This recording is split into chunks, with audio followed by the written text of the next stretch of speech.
رات کو چونکہ قبرستان جانا یہ سنت سے ثابت ہے، تو الحمدللہ اسلامی بھائی قبرستان میں بھی جاتے ہیں، بلکہ کئی مقامات پر اجتماع ذکر و نعت ہوتا ہی قبرستان کے قریب ہے کہ قبرستان جانا، وہاں پر حاضری، یہ سب آسان ہو سکے۔ تو آپ سب نیت کر لیجئے کہ انشاءاللہ میں دنیا میں جہاں کہیں بھی ہوں، مدنی چینل کے ناظرین بھی، اس رات میں انشاءاللہ معلومات حاصل کر کے، کوشش کر کے، جہاں پر دعوت اسلامی کے تحت اجتماع ذکر و نعت کا اہتمام ہوگا وہاں شرکت کروں گا انشاءاللہ عز و جل۔ تو آپ کو محفل نعت بھی ملے گی، سنتوں بھرا بیان بھی ملے گا، اور جب ایک ماحول ہوگا تو ہمارے لیے رات بھر جاگنا یہ آسان ہوگا۔ رات جاگنے کا ذہن تو الحمدللہ ہوتا ہے، بہت سارے مسلمان جاگتے بھی ہیں۔ ایک سوال ہمیں موصول ہوا ہے مدنی چینل پر، چونکہ SMS کے ذریعے سوالات کیے جاتے ہیں، تو ایک سوال ایک اسلامی بہن کی طرف سے ہے۔ وہ یہ پوچھنا چاہتی ہیں کہ اگر کوئی شخص ساری رات جاگے لیکن اس کے اندر قوت نہیں یا کوئی ایسی مصروفیت ہے، دن کو روزہ نہ رکھ سکے، کیونکہ جہاں بھی بیان ہوتے ہیں عام طور پر جیسے ابھی بیان ہوا، رات کو شب بیداری تو صبح کو روزہ، تو عوام میں یہ ایک سوال ہے جس کی ترجمانی کرتے ہوئے پوچھا گیا،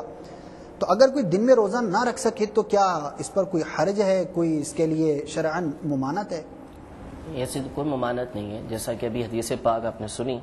جو آپ نے خود بیان کی، جسے امام ابن ماجہ نے اور امام بیہقی نے حضرت علی رضی اللہ تعالیٰ عنہ سے روایت کیا ہے کہ اذا کان لیلۃ النصف من شعبان، کہ جب نصف شعبان کی رات ہو تو قوموا لیلہا وصوموا نہارہا،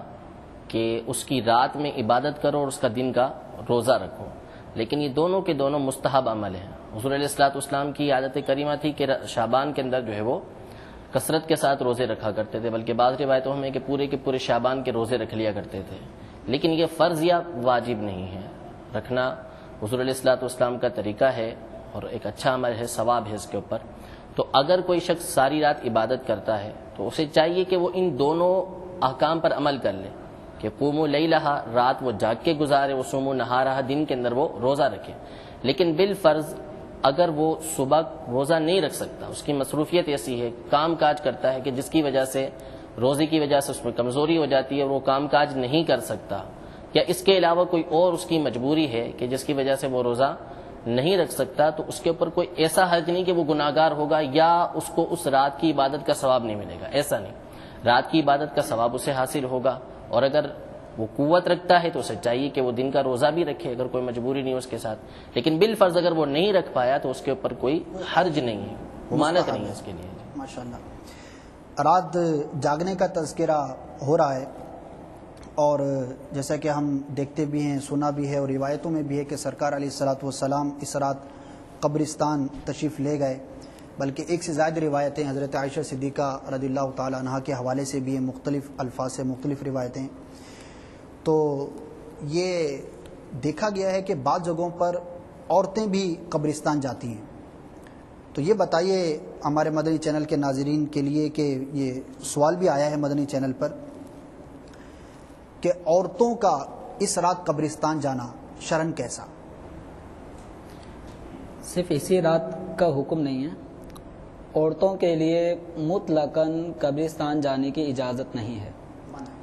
امام اہل سنت اعلی حضرت رضی اللہ تعالی عنہ نے فتاوی رضویہ شریف میں متعدد فتاوی عورتوں کے قبرستان اور مزارات اولیاء پر حاضری کے حوالے سے ممنوع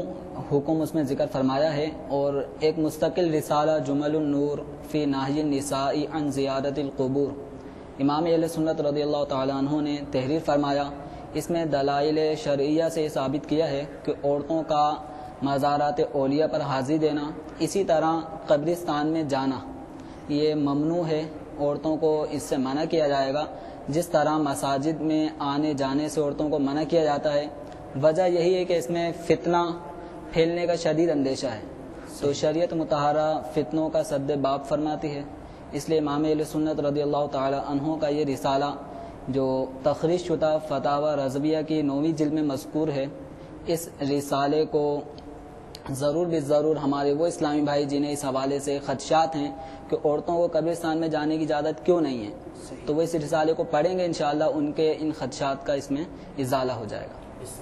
حضور علیہ الصلوۃ والسلام کے مزار کا استثناء ہے کہ حضور علیہ الصلوۃ والسلام کے مزار مبارک کی روضہ مبارک کی زیارت یہ قریب واجب ہے، تو وہاں پر عورتوں کی زیارت ان کے لیے اس کی اجازت ہے۔ یہ حکم عام مزارات اور عام قبرستان کے حوالے سے ہے، تو ویسے بھی عورت کو پردے کا حکم ہے، چھپنے کا حکم ہے، اور فی زمانہ جیسے حالات ہیں اور جو سنا اور دیکھا گیا اس رات کو معاذ اللہ اتنی اہم فیصلوں کی رات اور اتنی اہم عبادت کی رات، لیکن دیکھا گیا ہے کہ عورتیں بے پردہ ہو کر فیشن کر کے اور بن ٹھن کے جو ہے وہ گویا کہ ایسا لگتا ہے جیسا ایک میلہ ہے، حالانکہ یہ تو اللہ تبارک و تعالیٰ سے مانگنے کی رات ہے، اور قبرستان جانا یہی ہے کہ ایصال ثواب کیا جاتا ہے۔ تو جب عورتوں کو ممانعت ہے تو عورتیں گھر پہ رہ کے ایصال ثواب کریں، جس بزرگ کے لیے کرنا چاہیں، جس مسلمان کے لیے کرنا چاہیں، اپنے اعزہ اقربا کے لیے کریں۔ تو باہر نکالنا جب شرعاً منع ہے تو وہ ظاہر گناہ گار ہوں گی، تو ان کو گھر پہ رہ کر ایصال ثواب کی ترکیب بنانی چاہیے۔ البتہ مردوں کو قبرستان جانے کی اجازت ہے، لیکن صورت میں گناہ گار کہ جب اس طرح بے پردہ ہو کر وہی جب اس طرح سے جائے گی تو ظاہر ہے کہ وہ گناہ گار ہوگی۔ اچھا، قبرستان جاتے ہیں تو قبرستان میں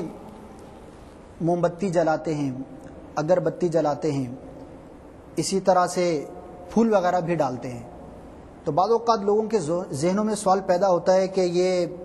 کرنا کیسا، اور اس کے بارے میں سوال بھی ہمیں موصول ہوا ہے۔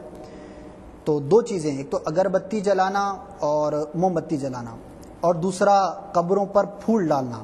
اس کے بارے میں کچھ رہنمائی فرمائیں کہ یہ عمل کیسا ہے، اور اگر کوئی کرنا چاہے تو اس کا درست طریقہ کیا ہے؟ جہاں تک اگربتی جلانے کا اور موم بتی لگانے کا قبروں کے حوالے سے تعلق ہے، تو اس میں یاد رکھیے کہ بے مقصد شرعی اگر قبرستان میں موم بتیاں جلائی جائیں گی یا اگربتیاں سلگائی جائیں گی تو یہ اسراف ہے، اور اسراف حرام ہے۔ البتہ کوئی مقصد شرعی ہو تو پھر ان کی اجازت کی صورت بنتی ہے، مثلا کہ قبرستان میں لائٹ کا انتظام نہیں ہے اور آنے جانے والوں کو قبریں نظر نہیں آتی، جس کی وجہ سے یہ اندیشہ ہے کہ کوئی قبر پہ پاؤں رکھ دے گا، یا کوئی وہاں پر قرآن پاک کا حافظ نہیں ہے، قرآن پاک پڑھنا چاہتا ہے، عام طور پہ سورہ یاسین شریف لوگ اپنے ساتھ لے کر جاتے ہیں، اور ٹارچ یا کوئی روشنی کا بندوبست نہیں ہے، تو اب اگر ان مسلمانوں کی خیر خواہی کرتے ہوئے کوئی اگربتی لگاتا ہے، اگر موم بتی جلاتا ہے جس سے روشنی ہو اور وہ قبروں میں آنا جانا ان کے مابین سے گزرنا آسان ہو جائے اور قرآن پاک دیکھ کے پڑھنے والے کے لیے بھی آسانی ہو، تو اس کی اجازت بنتی ہے۔ اسی طرح اگربتی سلگانے کے حوالے سے ہے کہ اگر قبرستان میں زائرین کو خوشبو فراہم کرنے کے لیے، کہ عام طور پہ قبرستان میں ایک بدبو والا سما بھی پھیلا ہوتا ہے، تو قبریں کھل جاتی ہیں بعض، تو ان سے اسمیل اٹھتی ہے، تو زائرین کو پریشانی ہوگی، تو ان سے اس بدبو کے ضرر کو دور کرنے کے لیے اگر کوئی اگربتی سلگاتا ہے تو اس کی بھی شرعاً اجازت بنتی ہے، ورنہ اگر کوئی مقصد نہیں تو پھر اگربتی سلگانا یا موم بتیاں جلانا یہ اسراف کے زمرے میں آئے گا۔ یاد رکھیے کہ مردے کو نہ ہماری موم بتی سے کوئی روشنی پہنچتی ہے، نہ ہمارے اگربتی لگانے سے اس کو کوئی خوشبو پہنچتی ہے، وہ ہمارے اس موم بتی اور اگربتی سے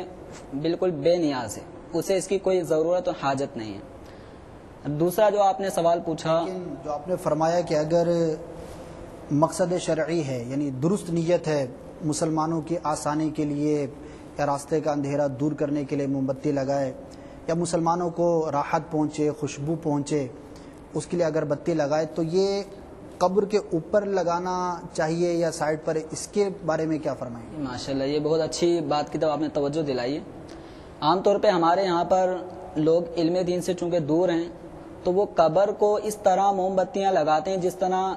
کوئی سالگرہ ہوتی ہے اور اس کے کیک کے ارد گرد موم بتیاں لگا دیتے ہیں،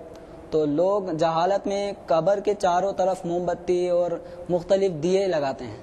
تو یاد رکھیے کہ قبر پر موم بتیاں جلانا